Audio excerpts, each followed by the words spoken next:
Hello, and welcome to COVID Confessions. This episode, we interview Libby Cook, a teacher at Great River School. Libby is an old teacher of ours, so it was an excellent experience for us to reconnect with her. Aside from being a nice conversation for us, this was an enlightening interview that I think turned out very well. I hope you enjoy.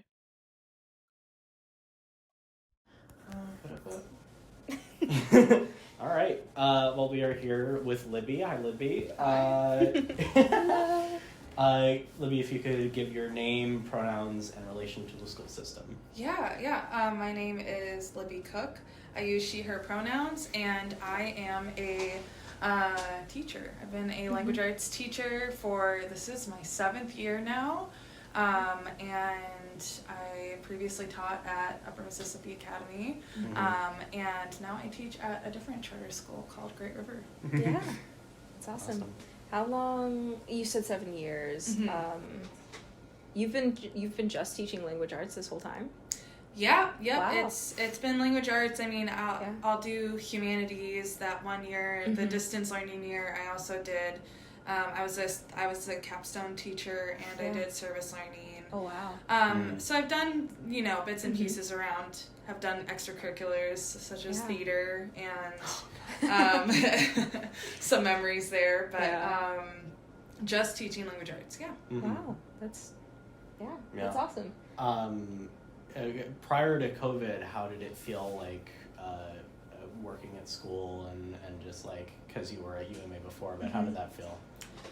Yeah, I mean, I think teaching always has some ups and downs, and there are going to be years that are really great and you feel really effective, and then there are going to be years where maybe you're not quite there. And I would definitely say that in my years at UMA, it took a couple of years for me to feel like I was really like in my groove,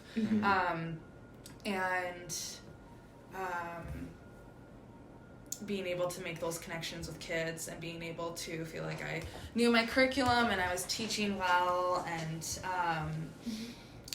kind of knowing the inner workings of the system really helps. So I think like with anything, it takes time to get into it. But prior to COVID, I actually started feeling really burnt out prior to COVID, and I started getting really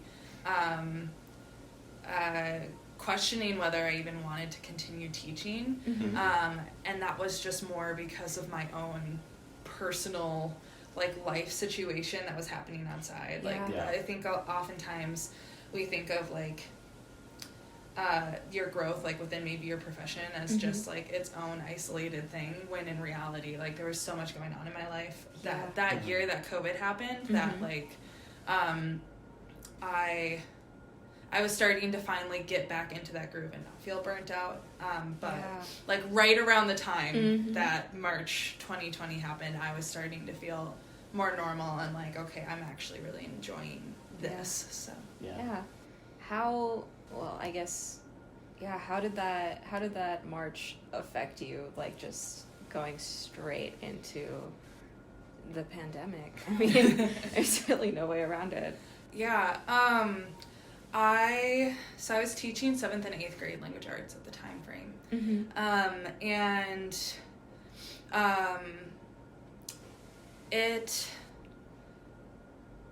It was just such a weird situation to begin with. I have a really distinctive memory of sitting in I think it was like the FIAD classroom, the health classroom, and we were all sitting in this really cramped room, and whatever administrator was there at the time was saying like, okay, so this is what we know about COVID, and was giving a slideshow about it, and was talking about how like it's really not good to be close to people, but we're like all in this room. But I mean, that was just how like everything kind of started, was this air of mystery. And I remember going to Aldi and getting like so much pasta, thinking that was gonna somehow sustain me. I got like I would say about a 3-year supply of pasta. Oh my god! I like only finally went through it like probably about 2 years ago. Kind of doomsday prepper, pasta. Just pasta. I wasn't worried about the toilet paper. It was just like, how much pasta do I have? But yeah, that was like on the personal side of things. It was just a very strange time, and I was also a couple weeks away from moving. I was moving in with my now husband, and so we had to do a kind of weird thing where he had to start living with me and my roommate in our small apartment because his the person who lived in his house and they shared a kitchen together was working at Bethesda.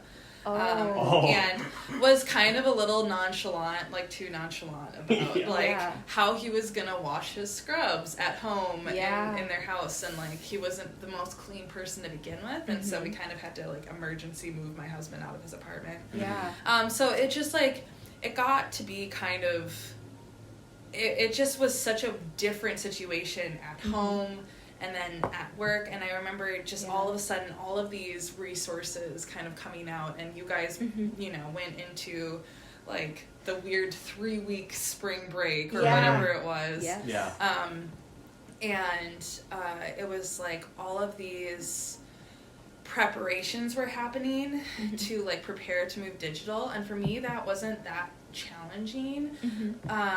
We had to like figure out what the guidelines were, but I just remember like having all of this time and not really knowing like what was going to be happening or why we needed to prepare like this intensely. I think it was mainly like that time frame was for the schools to be able to transition their entire model.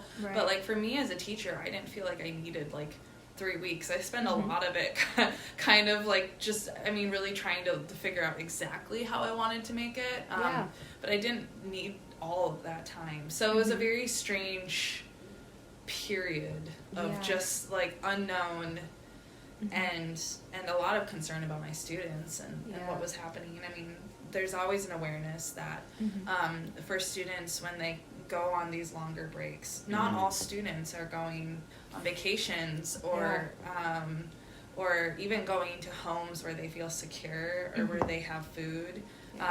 And that piece of equity was really like the largest component for me, because I had pasta, right? I had like everything that I needed.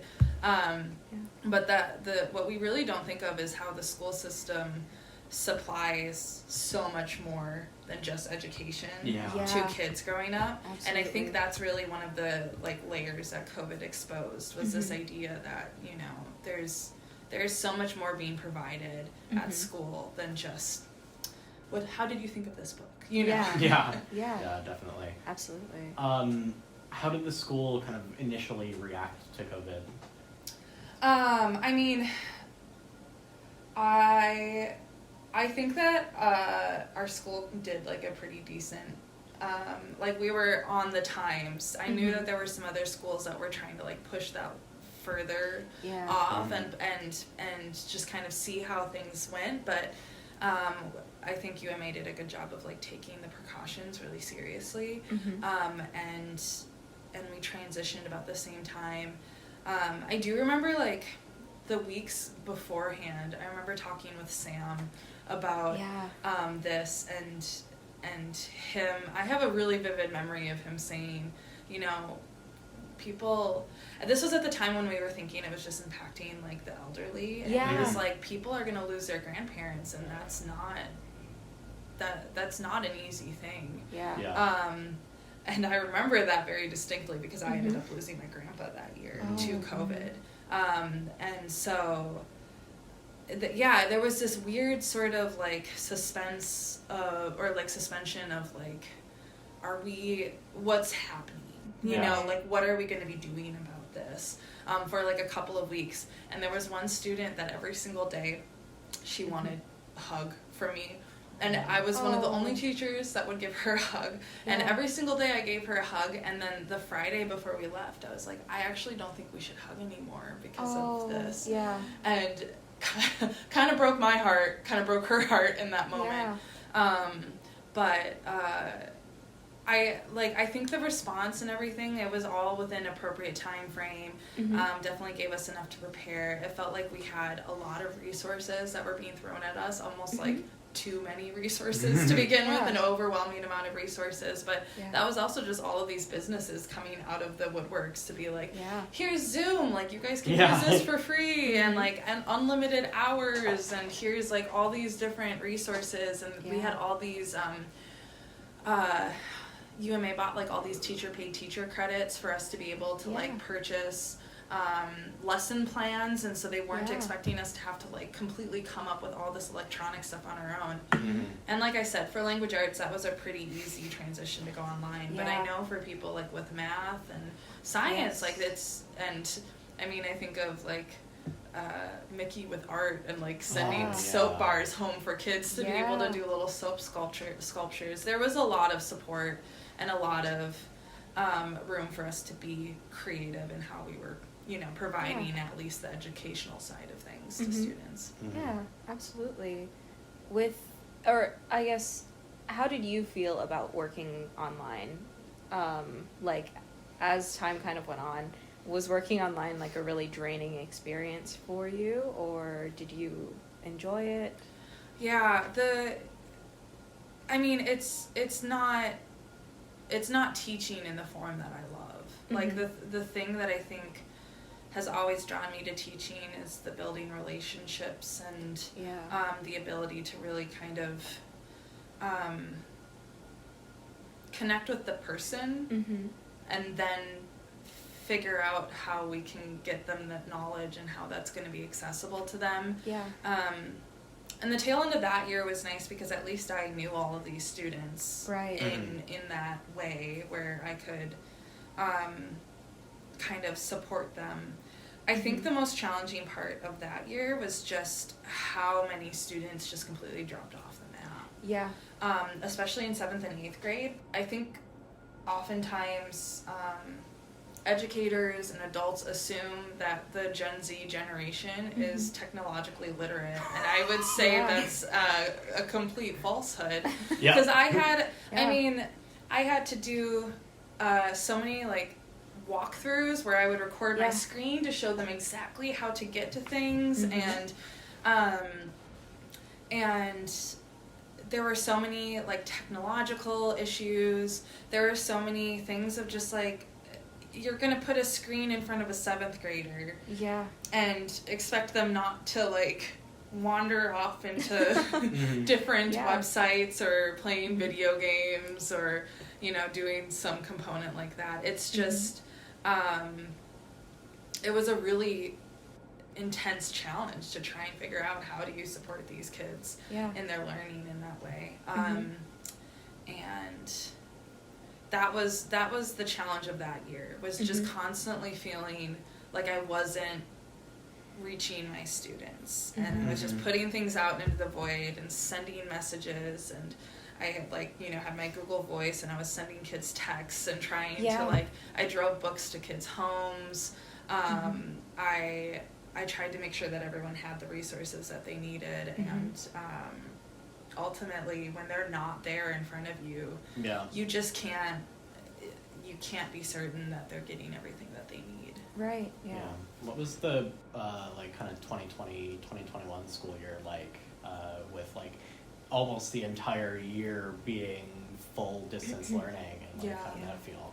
Yeah, well, that was a really strange one too, because I moved up to high school that year, and so that was the first time that I was teaching high school in my professional career and at UMA, and that was also my last year there too, and so it was the only year that I really got to experience like teaching high school at UMA. But that one, I mean, I felt like we kind of had a little bit better of a sense of how things were going to go. It was really strange because at the beginning, it was like we were approaching this year as if at any moment we could be back in person. And so we were just kind of sitting on edge, I would say, for the first 2 months. And then, and they were trying to do some hybrid.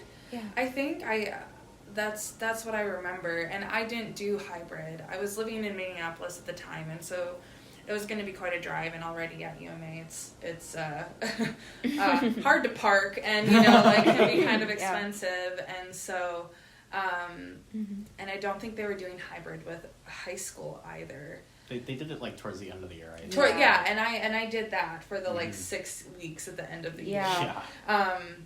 But for that school year, that was really wild because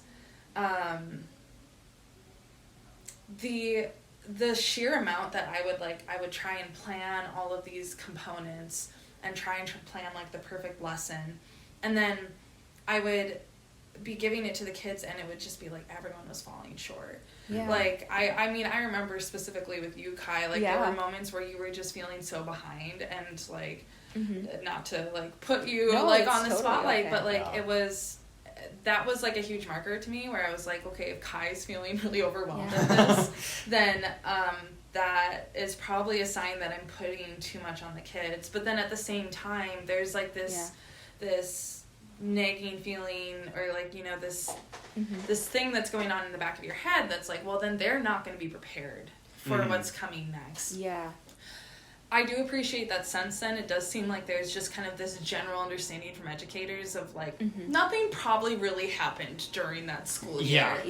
And I think that's okay, right? Like I think that was really ultimately fine. It's just we're picking up the pieces where they fell now. And I'm really hopeful that colleges have that same understanding moving forward too. And that there has been, a lot of recoup of the learning loss, but ultimately the learning loss and that sort of thing pushing through, there was a really large tension, I think, between people on staff of like people who are really focused on learning loss and people who are really focused on like the students' mental health and on like on just making sure that kids were staying sane and like getting through it, getting to the point where we could be back in this place now, What were some ways that you personally or like the staff that you worked with adapted to try and meet like students' emotional needs during the time?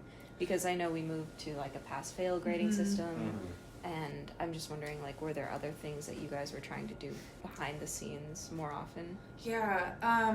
We did. I mean, there was a lot of accommodating. The senior capstone that I did, that was in the fall, and then service learning was in the spring. But for the senior capstone, it was just like, it was kind of like, okay, did you like make some progress towards whatever goal that you had? And maybe like the goals were really large to begin with, and then kind of just kept shrinking and shrinking and shrinking. So it was a lot of constantly kind of shortening assignments and making things smaller, and trying to like find ways to make things more accessible. So we had in 10th grade, you guys read a book called PC Me Together. I didn't have an audiobook version that I could widely share with all of you, so I recorded myself just reading, like listening to the audiobook myself. So then you guys could listen to that audiobook that I had on my phone. And this like sort of, I don't know how much that was breaking copyright laws, honestly. And so I literally sat there for like 12 hours listening to this audiobook and just recording different components so I could post them. So you guys could just listen to the book. And so there were a lot of things like that where it was just like, how can I make this more manageable? How can I make this smaller? It was a lot of just kind of trying to work with each individual student to create a goal and a plan for that student. And then beyond that, I mean, we did for those community Fridays, we did a lot of, trying to think of like, how can we do like fun meetings? Do we call them something? We call them community meetings at Great River School. But community Fridays for us. Community Fridays, we would do like a huge like trivia day, or I remember playing Stardew Valley with kids. And we had like a gaming club, and I had a book club that meant and we would just like talk about different books. Yeah. And would ultimately just end up talking about like anime or like Yeah. Twilight or like just like random things that came up. And so it was really about trying to like find ways to make those like touch points that you would have had in school with while just staring at a computer with no one's cameras on. Yeah. You know, like there was something really essential that was missing there, but I think the really awesome thing was there were so many teachers just going above and beyond their defined roles to just try and make those connections with students. Yeah. Yeah. Absolutely. Through the pandemic, how well do you think that the school handled things, just like on the learning side and like as well, especially when it comes to like tech and stuff like that? I think the school probably did the best with the resources that they had. Yeah. There was, going back to that equity piece, that was a huge component about like getting tech to students, Chromebooks and hotspots to be able to have students be able to access that. But I think the larger component was that always felt like it was missing was just that okay, we supplied them with everything that they need, but is that actually what they need? Yeah. Because for so many kids, they were taking care of siblings. They were the childcare for their parents who probably had to also be working from home or were maybe frontline workers and had to completely leave. Yeah, that was me. Yeah, I know. Yeah. You're nodding here like that was, there's recognition there.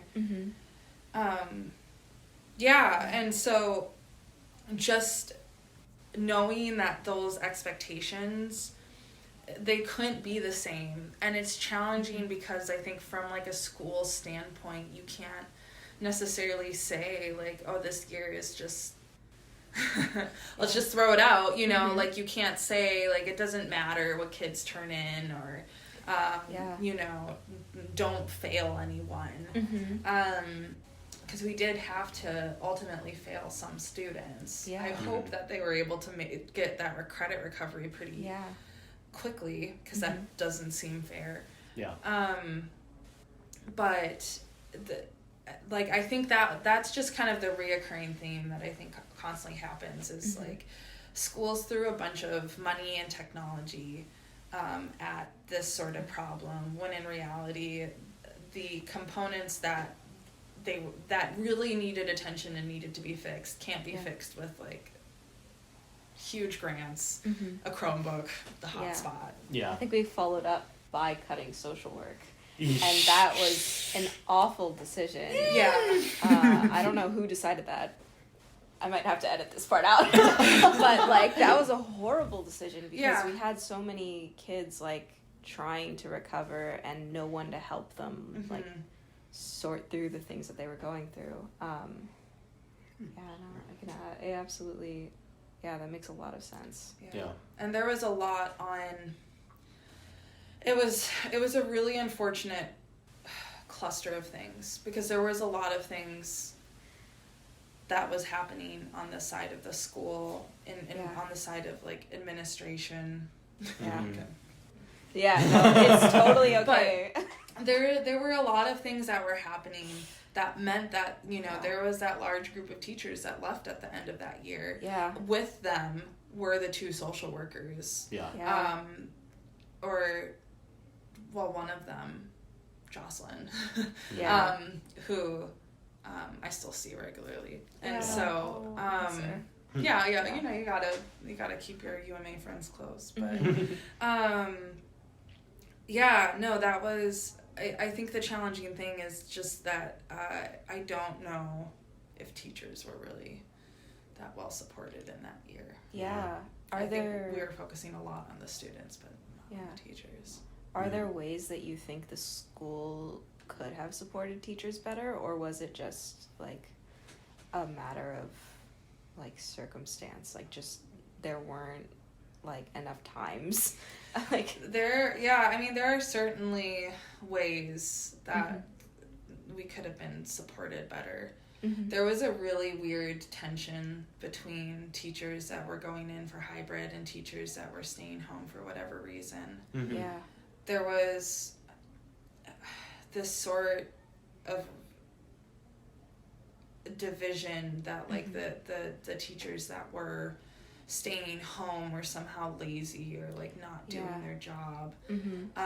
When in reality, I mean, like, people were staying home to protect loved ones and to be able to like especially with people who lived with like immunocompromised people. So that was a really challenging thing, and I felt I mean, I got told at the end of the year that I had to come in for hybrid. That wasn't a choice that I got to make. That was there was a certain standpoint at which teachers were told, unless you had like a particular medical excuse. And I didn't live with anyone who's immunocompromised. I just lived with my husband and my landlords. We were like all in the same unit house thing.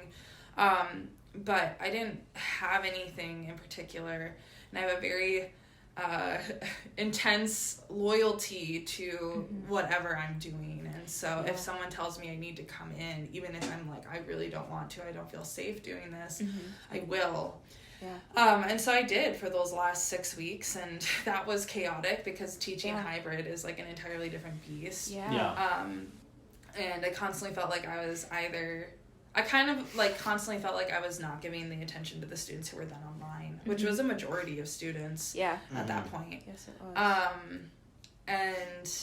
And so there were other components too that are kind of hard to get into, but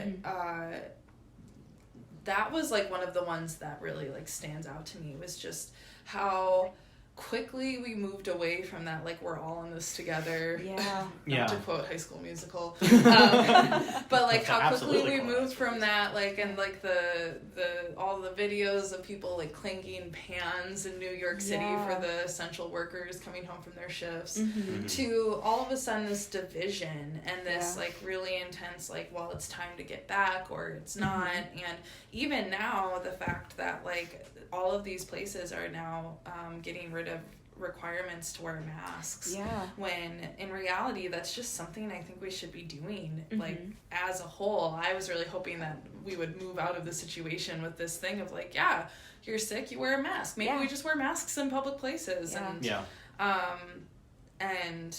It's the school is not immune to those outside influences as well. Definitely.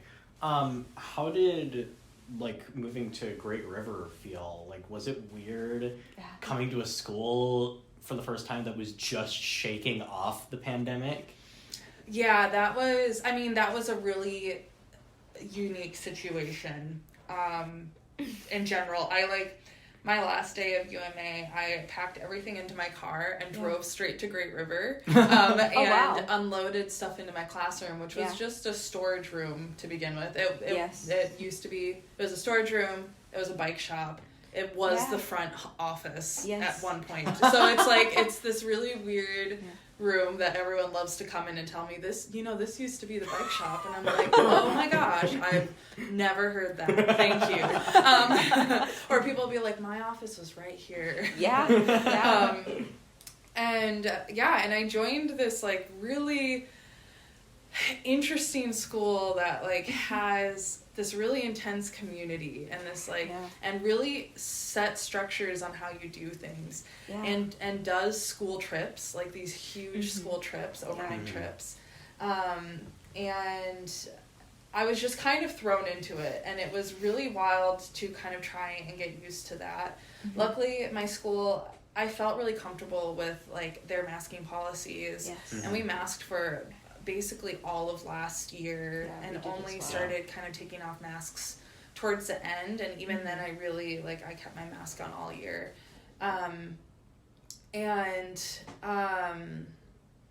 Getting to know all of these new students for the first time. I mean, when I had moved up to high school, I'd moved with all of the grades that I had taught before. So like those 12th graders were my first set of 8th graders that I ever had.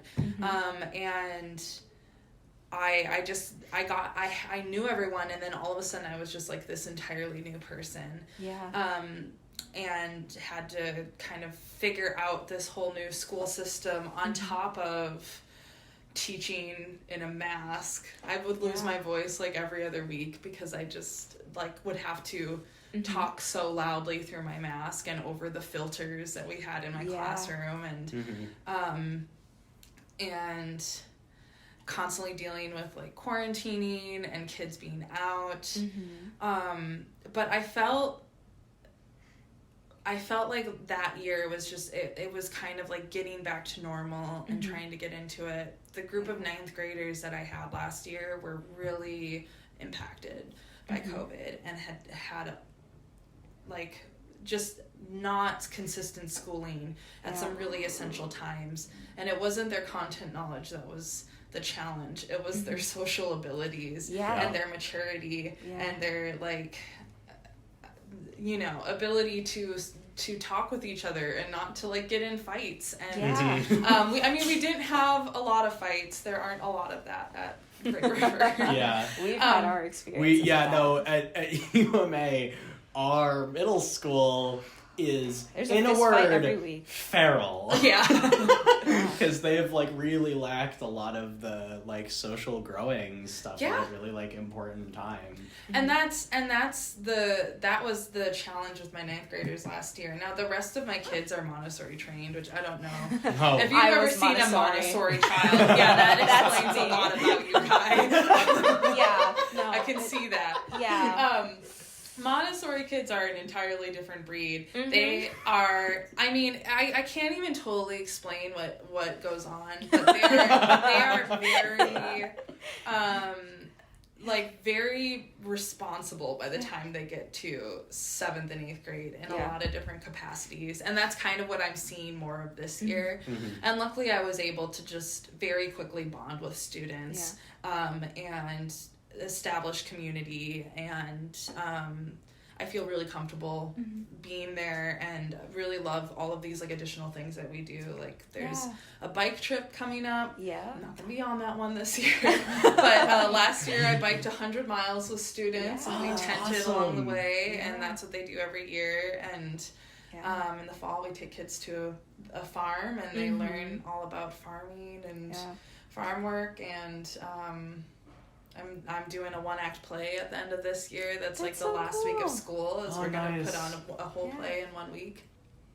I mean, obviously we're kind of like coming out of the pandemic, and you know, this year has been a work in progress, I think. There have been like moments where I think we've had to like go back briefly and then come back in. We did like a little bit of that in 11th. Where we had like 2 weeks of like with the Omicron. That was Omicron. We did that one as well, where we did distance learning, and even just that, I mean, the trauma of that, where my students, I had one student who was crying to me and was like, I can't do that, I can't do it again, and they were like, and I was like, we're gonna be back here, like we're gonna be back, and they were like, that's what everyone said in March of 2020. We were so terrified. We were so scared about that. How are you doing, and how do you think students are doing, kind of moving away from COVID? I mean, I think that there's always just going to be a fear there. I think that this is something that really changes, and I mean, this is something that's going to shape our generation. But I really hope that this means that this next generation is going to be like more, I don't know what the word would be, like taking action, more proactive. More proactive, yeah, that's the word. Like more proactive in regards to how we view public health and how we have these different measures. But I think the challenge has just been is that, like, especially living in America, it just doesn't stop. It's not that like, okay, COVID stopped and now we're like back to normal.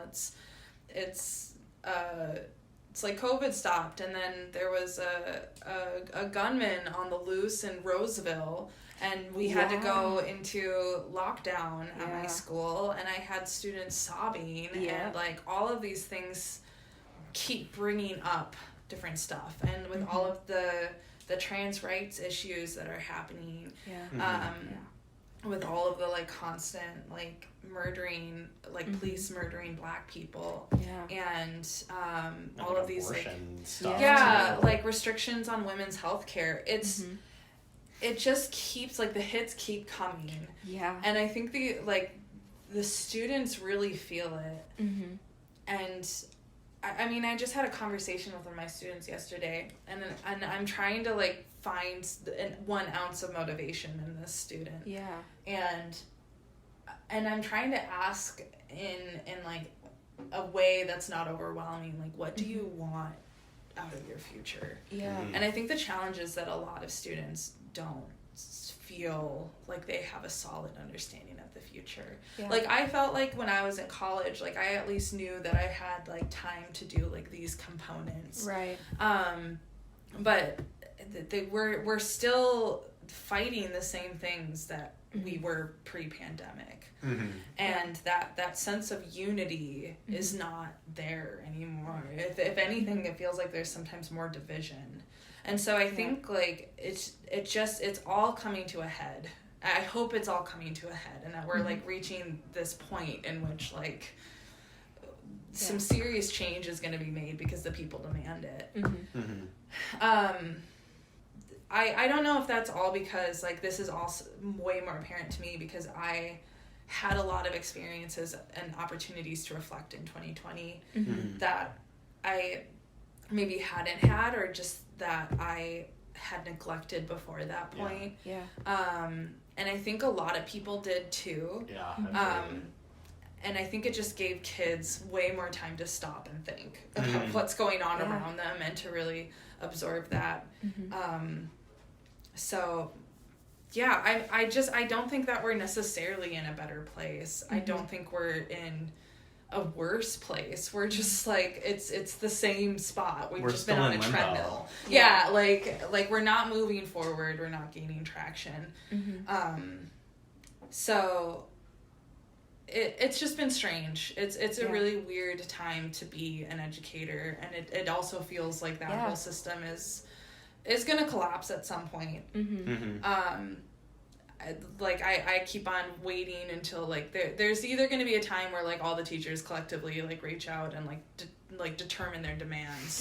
If we can get organized enough for that, or like there's going to be a situation because there's not enough teachers right now. There's something like 8,000 postings right now on this St. Cloud Ed Post, which collects all of the teacher postings for the like all of Minnesota. And that's a huge amount for this time. That's crazy. Absolutely. Yeah. And there's really no incentive to go into teaching. Like, that's what I'm looking into. And like there's really no incentives to stay teaching, at least in the US, because there's a ton of programs now where they're like, come into teaching and we'll send you out of the country. Like, and you'll make a better living. To South Korea? Like, perfect. Do you want to go here? I mean, there aren't incentives in regards to financial incentives. But there are incentives in regards to the kids. And I mean, and that's why I'm still a teacher, is that, like, fortunately I'm in a situation where I do not have to depend on my salary alone to support myself and my family and my, like, my goals. And that is a very lucky place, but we cannot count on that being the position of teachers. Like, we need to make sure that teachers have a livable wage, because I even at Great River make less than I did at UMA. What? Like, significantly less. Wow. And there are trade-offs for that, and there are trade-offs that I had to consider when moving there. But the thing that has always been consistent throughout the pandemic and throughout my entire career of teaching is just how worthy of a job this is. Like, it is extremely worthy, even through administrative troubles, even through the low salary, even through all of the twists and turns that gets thrown on you. It is a very worthy job, and students are totally worth it. And they give a lot. Like, students give a lot to my life, and so for the time being, like, I'm very content teaching. but I do know that there's a reality that there's probably going to be a day where I step away from it. Yeah, Mm-hmm. absolutely. Yeah, definitely. Like 2 follow-up questions, like has the pandemic affected how you approach work? Is like the biggest one. We were wondering, like, how has, you know, learning that you can teach from home, like, has that like opened up any avenues for you teaching now, or do you feel more like capable of handling like online troubles? Like, I don't think it necessarily impacts all that much. Mm-hmm. Like, all of those fancy tools that I learned and, like, used, like Jamboard. Yes. And I'm trying to think of other ones. There was that one where you, like, walked through slides. I know what you're talking about. Yeah, I don't know. I've not used those since then. I really appreciate, like, paper and pens and like paper assignments so much more. I used to like I had a phase where I went like totally digital for like most of my assignments in middle school because like one, I have ADHD. Yeah. So I was constantly like just completely disorganized and disheveled. And so there were moments where I went like totally paperless, but now I just like I love the tactileness of paper and having journals and giving students handouts and like and just having that connectedness. Like sometimes it's just nice to stop and think about when we were so far away from each other, and now it's like I can like come up right next to a student and ask them a question very quietly, and that's just like a really nice thing, and it's not confrontational. I can just be like, how are you doing? And it's not like a weird reach out, and it's something that's totally feasible and possible. So I don't think it necessarily impacted my practice in a technological side of things. I think it really impacted the way I view equity. I did a lot of reading, and I did a lot of listening in that time frame, and I think I really grew in my own anti-racism journey, and that's something that I've been like working on like ever since then. But it just helps me a lot more in my interactions in the classroom. And I really don't have to do a lot of classroom management anymore. Like my students just, I think, have a lot of trust in me, which is a really nice thing to have. That is nice. And I think I really honed those skills of how to build that trust in that time frame. So I definitely took that away from that experience is my own personal growth that I was able to do. And just really, I think, soaking in like the time that I have with students in the classroom is a really lovely thing. Yeah, definitely. Absolutely. As kind of a final question, what is well first of all, did you have anything else you wanted to talk about, just like in particular? I don't think so. All right. Yeah, then in that case, what is just like your outlook towards the future moving forward from COVID? Yeah. I mean, I think we're in, like I kind of said before, I think we're in a really great moment of opportunity. I think there's a lot of things that need to be changed, and I'm really hopeful that this is something that maybe radicalizes my generation and your generation to take action and to move forward. And I've seen that in my students and their desire to demand justice and demand what's right, to like also take the demands of their own education into their hands. And I think that's the way forward is focusing on how are we building this next generation, and building the foundations of that, because it's pretty evident that those who are in power right now do not have everyone's rights being met in their view of the world, and that we do need to kind of seize that for ourselves. And I think just in general, like, the biggest thing that we can take from it is compassion, and like, how can we have compassion for others, going back to that divide that I had expressed about teachers who are hybrid and those who were fully at home. And that was like something that I just felt like it was for March of 2020, it was like echoing in the rafters of like this idea of like compassion and grace and like extending that to others. And then it just it fell silent, and we haven't seen we haven't seen that a lot, but I think that's the thing that we just need to continually fall back to, is that we don't understand everyone's life and story, and we need to have compassion for those who maybe we don't understand. Thank you very much for meeting with us and talking with us. That was excellent. It's good to reconnect. I know. It's so good to see you so guys. nice. So thank you so much.